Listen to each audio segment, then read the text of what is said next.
Hello and welcome to eLagaan Whiteboard Fridays, where we look at various tax and compliance related issues in a user-friendly fashion.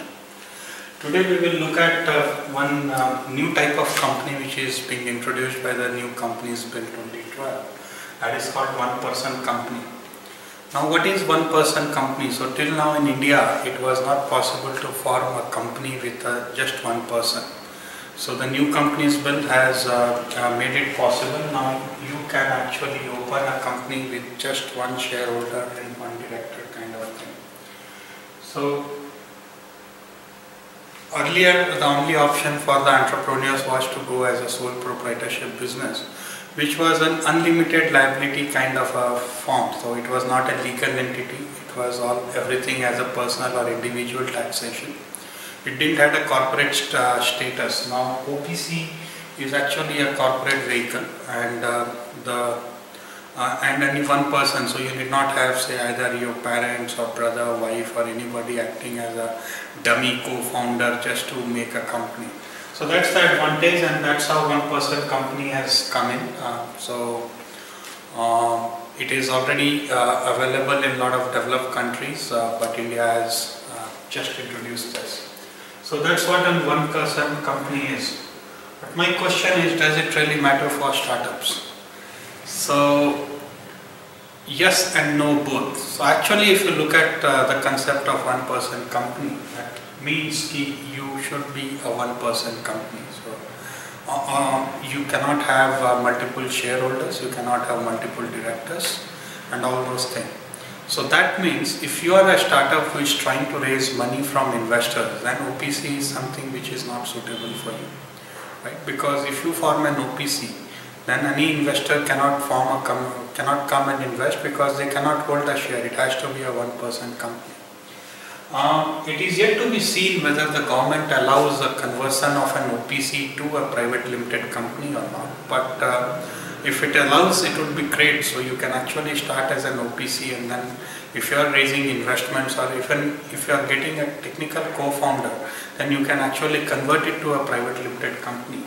But given the fact that the government allows a conversion of OPC to a private limited, there is a lot of cost that is involved during any conversion. So for example, the company name itself gets changed because the last name cannot be a private limited, which if you are formed as an OPC, then the company name would be say XYZ OPC. So it has to be changed to XYZ Private Limited or something. Second is, if the name gets changed, so if you are registered with a lot of other authorities, for example PAN, TAN, service tax, VAT, substance establishment, professional tax, all these places you will have to again go and make the changes. So that's a tedious and a money consuming task. So if you are thinking of an OPC for a very short run, okay, I just started a new company, so let's start it as OPC, and then later say 3 months or 6 months down the line, if we get investors, then we'll move to private limited. Then think it again, because you invest a lot of money in getting all these licenses, and again you'll have to redo the whole thing, which will consume a lot of time and energy and money both. So that's important. So if you are trying to raise money, or if funding is on your cards, then OPC is not the recommended one. So I would still recommend go ahead with a sole proprietorship company, because that's something which is not a legal status. So sole proprietorship is generally good if you are just trying to do something at a very pilot or just a proof of concept kind of thing.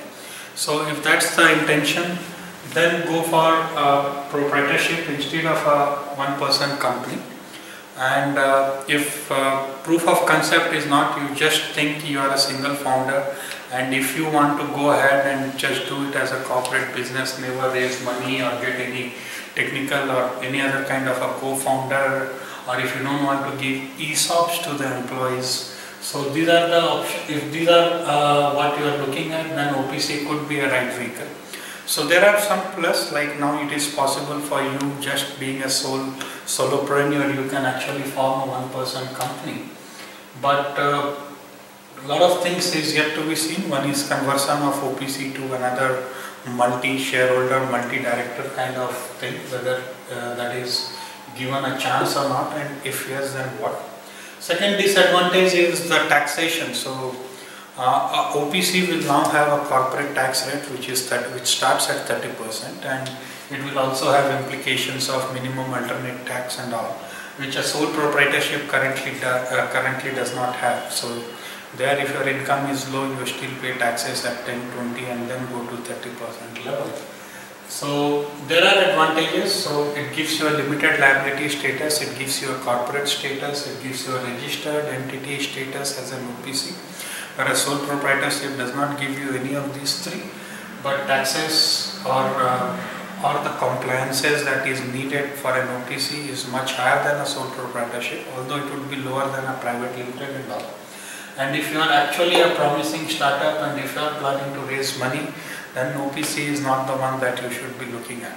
So take your call, talk to an expert, find out what suits you, whether you should actually register as an OPC and then move on to other structure, or you should just get started with a sole proprietorship before taking a call. And just don't get swayed by the media reports that, oh, OPC has come, now every solopreneur can just go ahead and register as an OPC.